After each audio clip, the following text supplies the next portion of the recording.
Salut à toutes et à tous, c'est Mike. Dans cette vidéo spéciale, je vous propose de voir ensemble quelques jeux que j'ai dans ma collection et qui vont se retrouver très prochainement sur la chaîne pour des parties de let's play ou des déballages. Joueuses et joueurs de jeux de cartes et de jeux de plateau en tout genre, bienvenue sur le plateau des jeux.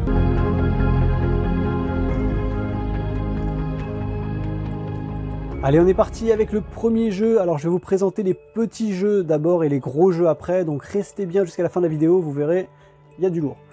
Alors, je vais commencer par mon petit chouchou, Abyss. Ceux qui connaissent pas Abyss, vraiment, je vous conseille de l'essayer. C'est un super jeu. Donc, c'est un jeu de 2 à 4 joueurs, 14 ans et plus, pour des durées de 45 minutes. Un jeu de Bruno Cathala et Charles Chevalier. Un super jeu. J'ai beaucoup joué à ce jeu. Un jeu de cartes dans lequel on va explorer des fonds marins.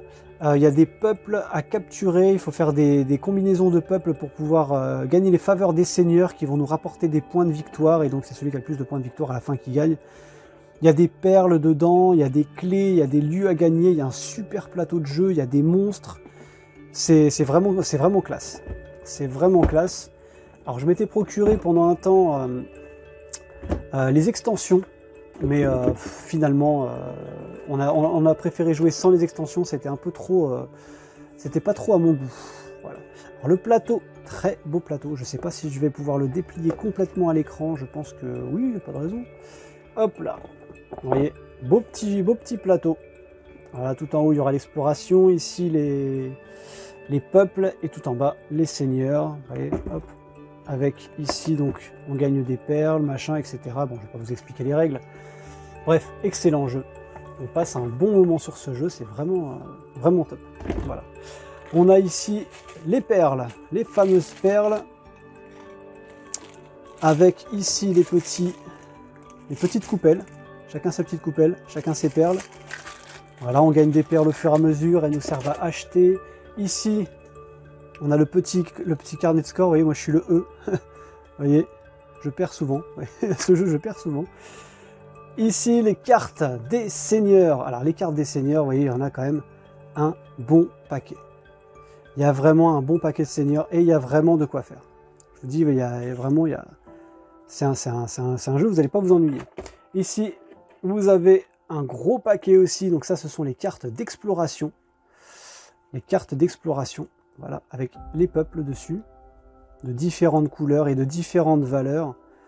Donc pareil, hein, je ne vais pas vous expliquer les règles. Ici, vous avez les lieux, vous avez des clés, voilà. Qu'est-ce qu'il y a d'autre?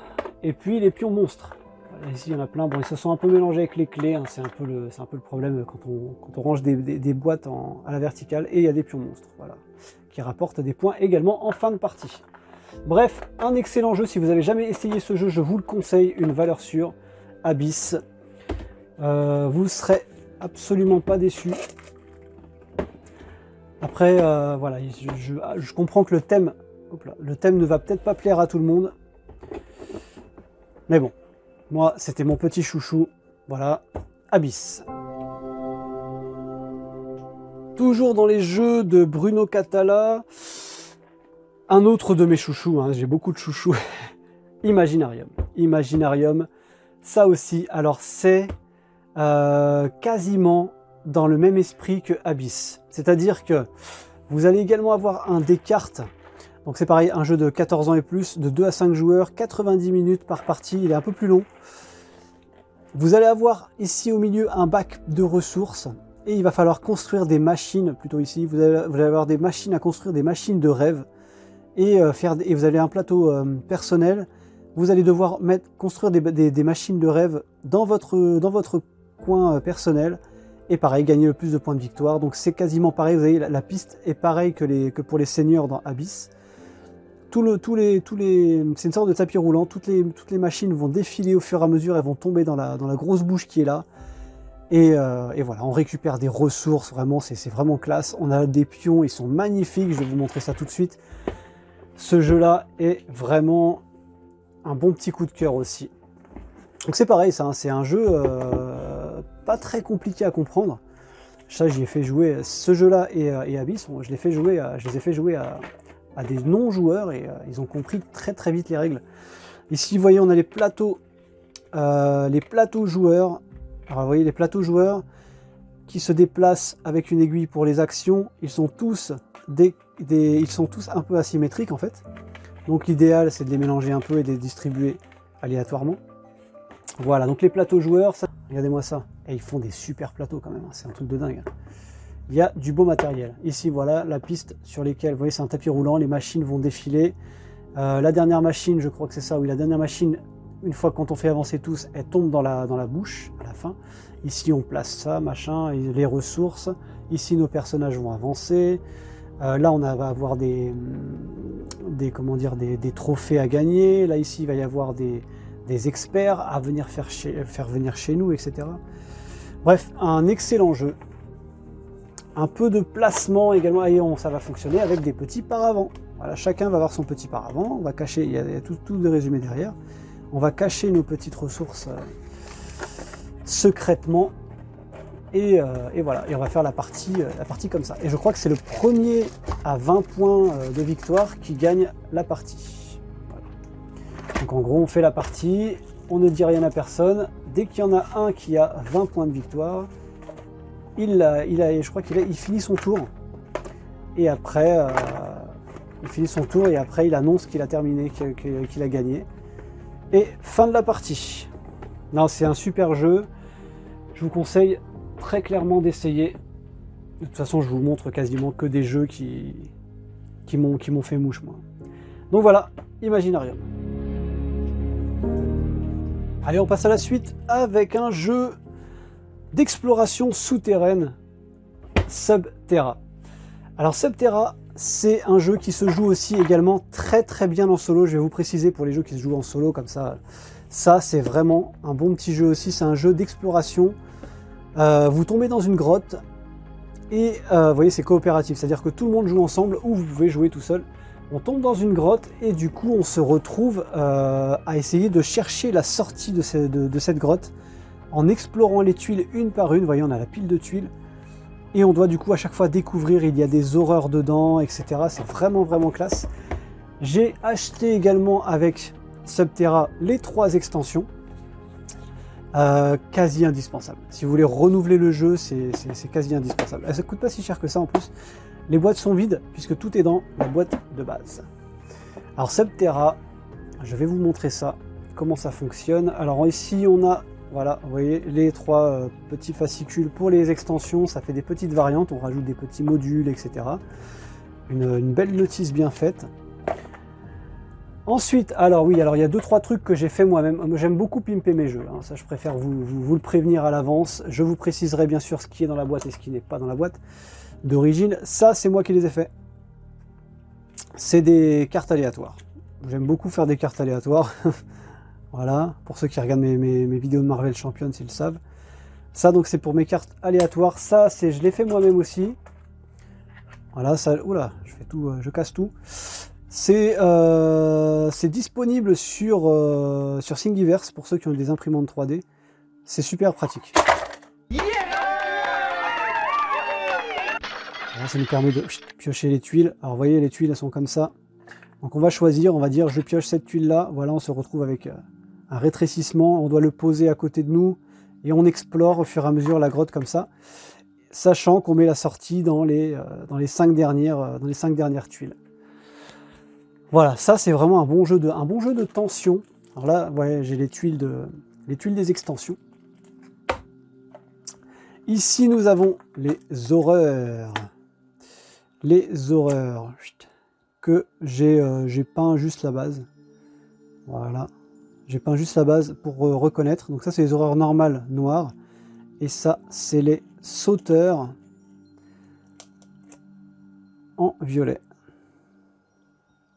Voilà. On a un petit dé fluorescent aussi. Parce que ce jeu a la particularité, j'ai jamais essayé, mais il a la particularité de pouvoir se jouer non pas dans le noir, contrairement à ce qui se dit beaucoup, mais dans la lumière noire, enfin la lumière de, je sais pas comment, les lumières des photographes là, vous savez. Mais bon, voilà, faut vraiment avoir envie. Hein, parce que... Alors ici, on a les cartes d'événements. Ce sont des cartes... Alors ici, on a un peu de tout. Hein. On a des cartes d'aide. Voilà, des cartes spéciales ici, des cartes d'événements. Donc ça, c'est ce qui va être tiré à chaque tour de jeu et qui va nous dire ce qui va se passer dans la grotte. Ensuite, ici, on a des cartes qui correspondent à l'extension, avec des objets spéciaux, voilà, des trucs à faire en plus, etc. etc. C'est un jeu vraiment riche, hein. C'est un jeu vraiment riche, et il coûte pas très cher, hein. Je crois qu'il coûte, vous pouvez le trouver pour 20-30 € d'occasion. Ça, ce sont les personnages. Il existe une extension avec des personnages en plastique comme ça. Je vous déconseille de les prendre. Voilà, je vous conseille c'est con, hein, mais je vous conseille de garder les petits meeples gris, les petits meeples en bois, parce que voilà, vous voyez la taille d'une tuile. La taille d'une tuile, c'est ça. Les petits meeples dessus, ça fait beaucoup plus réaliste et on reconnaît facilement notre meeple. Et si on prend l'extension des personnages mini, qu'ils appellent ça, les mini machins, c'est des personnages, des vrais personnages. Mais alors, vous en mettez 2 sur une tuile, la tuile est déjà, il déborde déjà de la tuile, quoi. Ça fait, c'est pas très très réaliste. On a tout un tas de jetons ici, avec les inondations, les éboulements, etc. Là ici, on a les points de vie, des jetons spéciaux pour les extensions, etc. Et les cartes des personnages. Alors, quand on a toutes les extensions, ça en fait des personnages. Ça en fait des personnages. Et c'est vraiment polyvalent. En plus de ça, voilà, c'est très, c'est un bon carton. Le personnage, vous voyez, d'un côté on a le côté avec juste les icônes, et de l'autre côté on a la version écrite. Donc c'est la même chose, hein, c'est juste qu'ils l'ont écrit différemment. Et voilà, donc du coup, très bon jeu dans lequel je vous dis, donc vous êtes tombé dans une grotte, il y a une tuile au milieu au début. Il va falloir donc sortir de cette grotte et trouver la sortie et éviter de mourir. Donc l'idée, bon, ça se joue tout seul, hein. Ça se joue très bien tout seul. Par contre, c'est vraiment la classe de jouer à plusieurs. Vous jouez à 3-4 à ce jeu, c'est vraiment top. Il y a vraiment de... On s'entraide entre nous, il y a du « Ah non, passe pas par là, ouais mais je vais contourner, je te rejoins après ». Enfin, ça c'est vraiment tip top. Donc moi je vous conseille vraiment d'essayer ce jeu. Voilà, Subterra. Allez, on continue avec un petit jeu, Splendor. Alors petit jeu, mais gros jeu au niveau tactique. C'est un jeu donc de 10 ans et plus, 2 à 4 joueurs, des parties de 30 minutes, ouais c'est à peu près ça. Donc c'est un jeu dans lequel on va collecter des pierres précieuses pour pouvoir gagner des lieux et faire venir des nobles, et c'est pas obligatoire mais ça rapporte énormément de points, et c'est le premier qui arrive à un certain nombre de points qui a gagné. Ça c'est un jeu, c'est devenu un classique, c'est un truc de dingue. Ce jeu là c'est devenu vraiment un classique du jeu de société moderne. Voilà. Alors ces petites feuilles là, c'est moi qui les imprime. J'aime bien trouver des petits challenges solo des jeux. Et là, il y a des petits challenges solo qui existent pour ce jeu. Alors, particularité de ce jeu qui est vraiment top, ce sont les jetons de poker. Voilà. Comme vous pouvez l'entendre, voilà, ce sont des vrais jetons de poker avec lesquels on joue. Voilà, en fait, si vous voulez, c'est une sorte de, voilà, c'est même le fait de les manipuler, c'est classe. Donc on va récupérer toutes ces petites gemmes qui sont donc ces jetons de poker. Qu'est-ce qui s'est passé? Ah, il est parti là, lui. Vous voyez, il y en a tout un tas de sortes de toutes les couleurs. Là, ce sont les jetons en or, donc ce sont des jetons bonus. Voilà, qu'on va collecter. Hop là, il y en a qui se fait la malle. Qu'on va collecter pour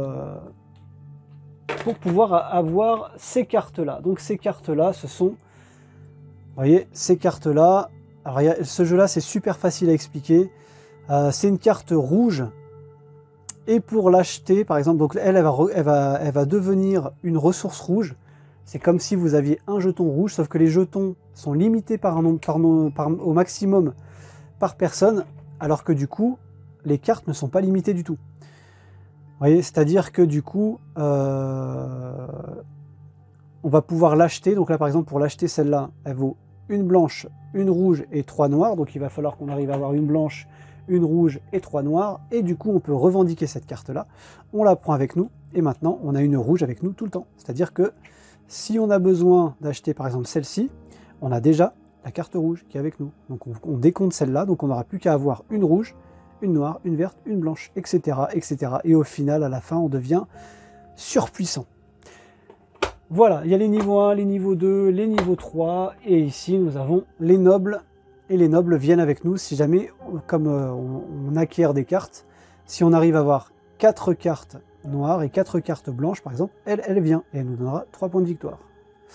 Voilà, et du coup, le jeu s'arrête quand on a un certain nombre de points de victoire. Petit jeu très sympathique, mais petit jeu ô combien efficace. Ça c'est pareil, ça c'est une valeur sûre. Splendor. Allez, là je vais vous présenter un petit jeu ultra familial. Si vous aimez le loto, jouez à Augustus. Ce jeu-là, c'est le loto. Si vous aimez le loto, c'est un jeu de 2 à 6 joueurs, 8 ans et plus, 30 minutes. C'est un jeu dans lequel voilà, quelqu'un va piocher, par exemple ça va être son tour de jeu, il va piocher des jetons. Dans ce sac, il va piocher des symboles, il va dire par exemple ceci, double épée.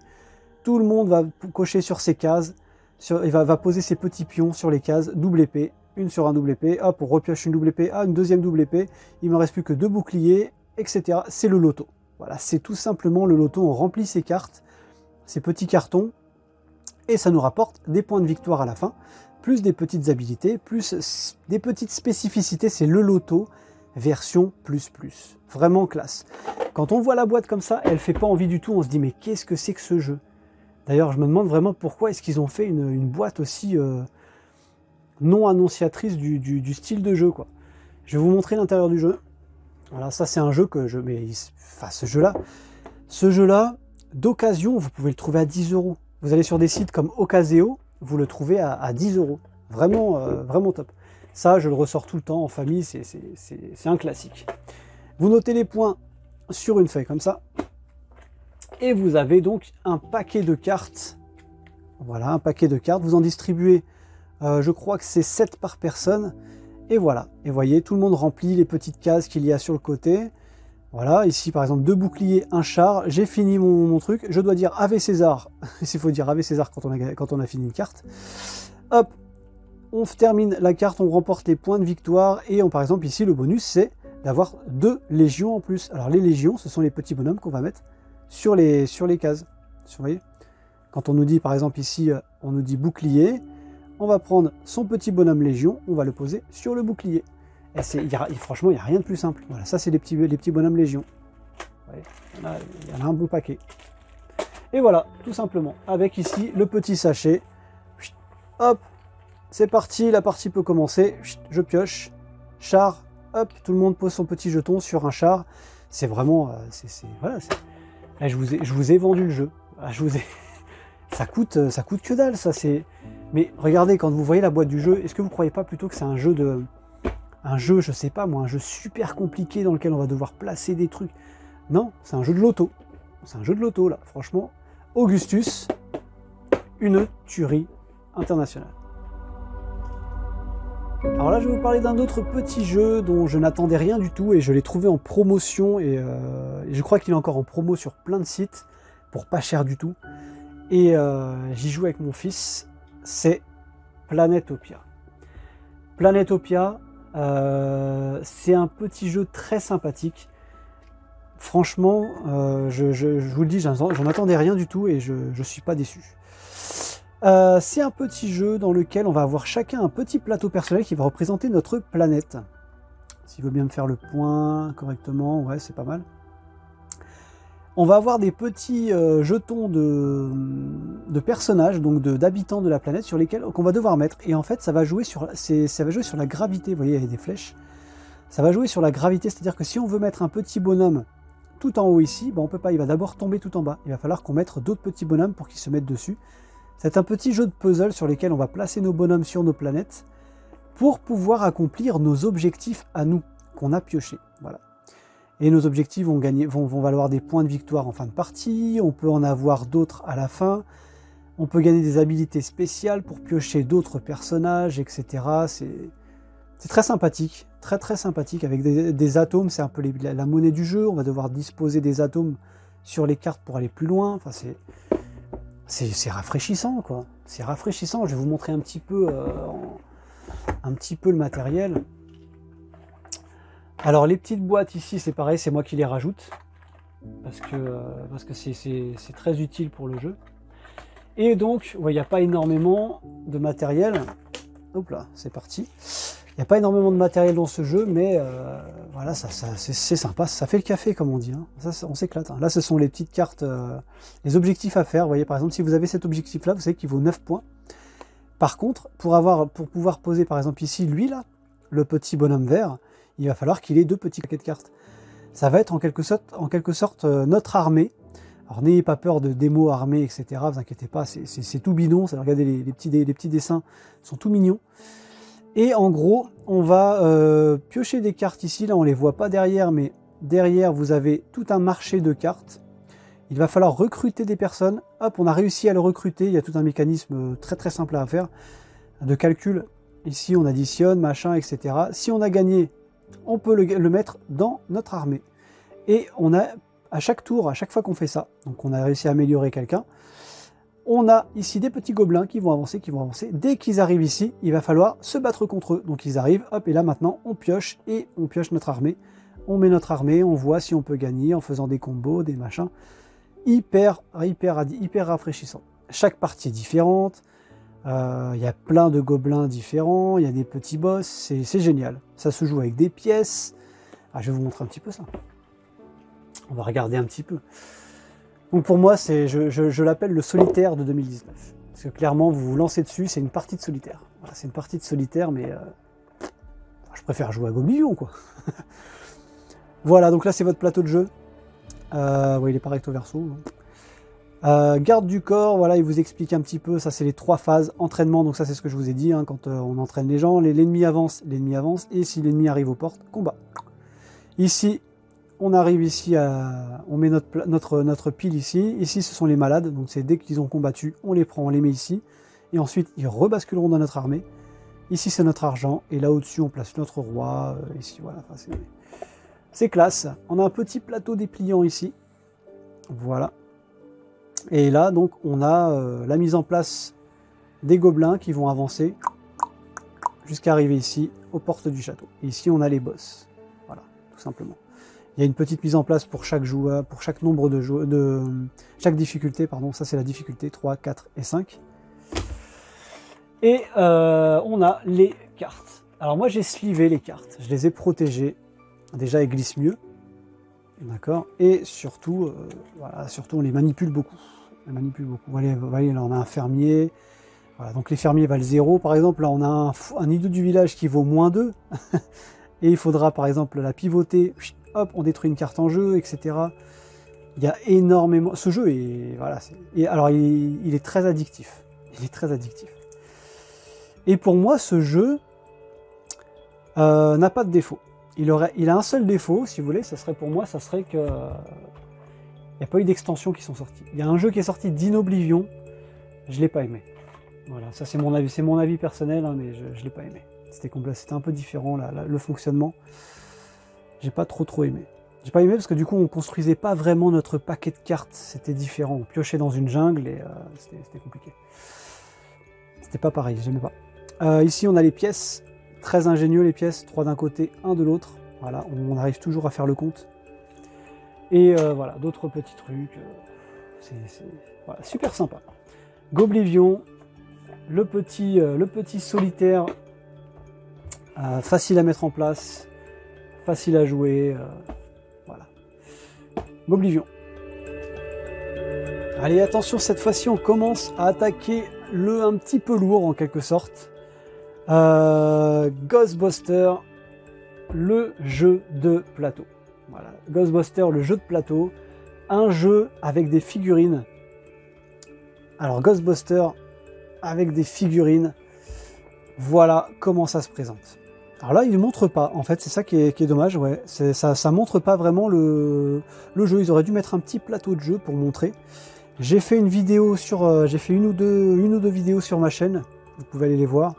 Ça vous expliquera un petit peu le fonctionnement du jeu. Je referai peut-être des petites parties dans le futur.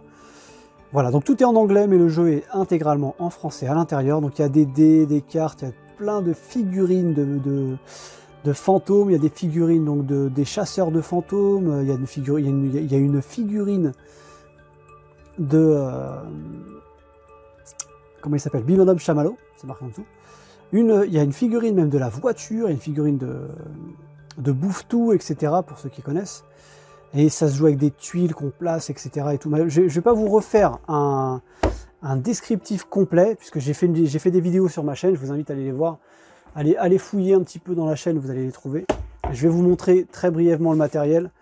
Voilà, on est sur un jeu de figurines. Voilà, donc ici on a les tuiles. On a les tuiles qu'on va disposer, clac, clac, on va pouvoir se déplacer. Voilà.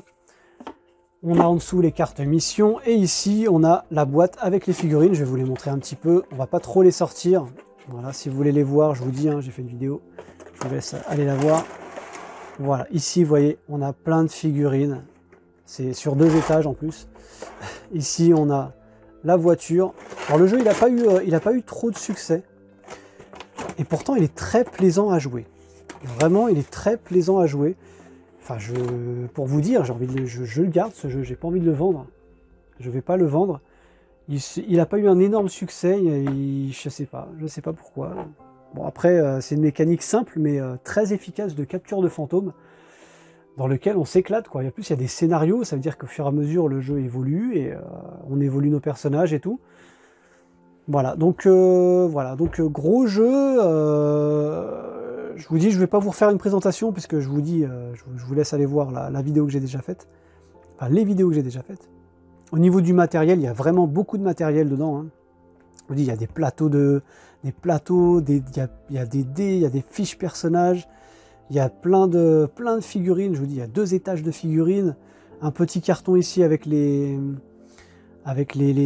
déplacements aléatoires des fantômes, une énorme figurine de Bibendum, plein de jetons. Enfin voilà, ce jeu est top. De 1 à 4 joueurs, donc se joue très très bien en solo.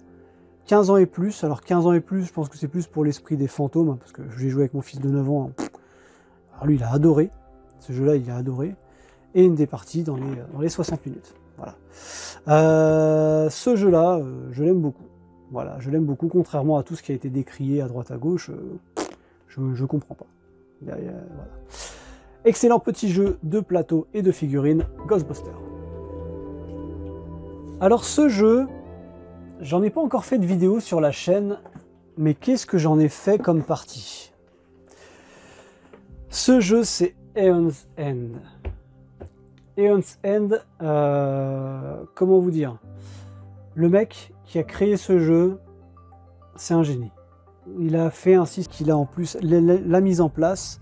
Ensuite, vous avez les plateaux joueurs. Les plateaux joueurs, pareil, les capacités qu'ils ont.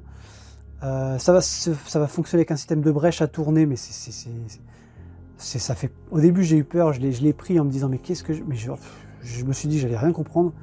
Finalement, ce jeu est vraiment, c'est addictif. C'est addictif. Alors, pour ceux qui jouent à Marvel Champions, hein, ce genre de petits trucs, vous connaissez. Et ben ça, du coup, c'est la ville. Voilà, c'est la santé de la ville.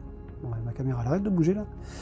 C'est la santé de la ville qu'il va falloir défendre. En fait, le but du jeu, c'est de défendre une ville contre les Némésis, donc les gros monstres. Et les gros monstres auront leur vie à faire descendre également. Voilà. Et le fonctionnement est à peu près pareil que Marvel Champions, hein, j'ai envie de dire. Hein. Pas tout à fait pareil, mais enfin l'esprit est le même. C'est-à-dire qu'on va avoir ici, mis à part le marché, on va avoir des cartes et il va y avoir des ennemis. Ça fait comme les sbires qui arrivent en jeu dans Marvel. Il va y avoir des ennemis, le boss va balancer des ennemis et puis voilà. Il va y avoir des combats, il va y avoir des cartes. Le boss va avoir son deck à lui, nous on va avoir notre deck à nous, sauf que contrairement à Marvel Champions dans lequel on commence avec un deck préconstruit, et on pioche à chaque fois des cartes, là on va avoir un deck que l'on va construire nous-mêmes, donc on va le fabriquer, et on va piocher les cartes dans ce paquet de cartes qu'on construit au fur et à mesure, en fait, en achetant les cartes dans le marché. Bref, je sais pas trop comment vous l'expliquer plus que ça, mais je crois que vous avez tout dit, concrètement. Et avec toutes ces cartes, il va falloir vaincre... Il va falloir vaincre l'ennemi. Alors je vous ai pas montré tout le matériel, c'est pareil, hein, un peu comme tous mes jeux, j'aime bien faire des cartes aléatoires. Voilà, ça c'est moi qui les ai faites. Ça sert à rien de... Enfin, j'aime bien avoir des cartes aléatoires. On a du c'est une valeur sûre, à tel point que du coup j'ai pris, je prends tout de Hans End. Je prends tout ce qui sort de ce jeu. Voilà, c'est vraiment un super jeu. Alors donc du coup, ça c'est différent. Hein, c'est-à-dire que là, on a des héros, des monstres, etc. à battre. On en a encore plus ici. Vous voyez, hop là, la caboîte est à l'envers. D'autres héros en plus, d'autres boss à battre. Vous voyez, d'autres boss stylés, etc. à battre. D'autres nouvelles cartes. Voilà. Du coup, à ça, vous rajoutez en plus toutes les mini-extensions qui sortent au fur et à mesure. Et vous mélangez tout ça, vous faites des combinaisons.